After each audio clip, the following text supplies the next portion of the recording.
Alright guys, so today I'm going to be showing you how to change the oil. This is on a 3.0 Mercruiser. Gonna go ahead and drain it out of the dipstick hole.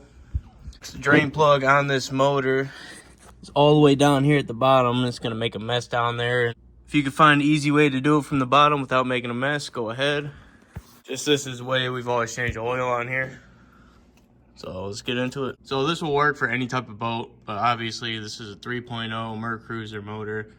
And then this topsider vacuum pump.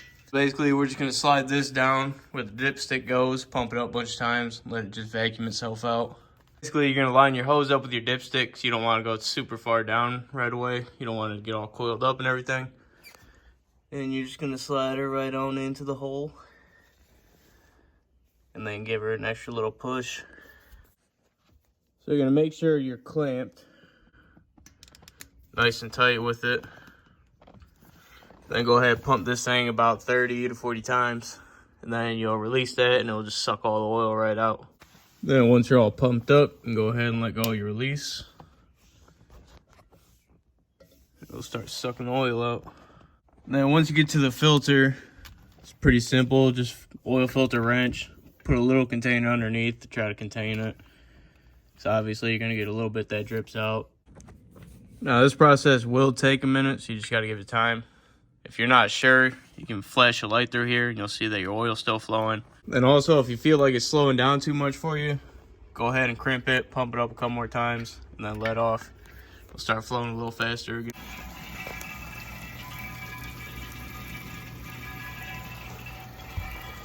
That's how you know you're about empty. You start hearing that gurgling noise, you know you got it all. And also get everything out of this line. If you don't want to let it hang for a couple days, you can do the same thing. Go ahead, clip it, pump it up, hold it up, then undo your clip and it'll just suck it all right out. And now we're gonna pull the oil filter off. Make sure you got a little container to go underneath.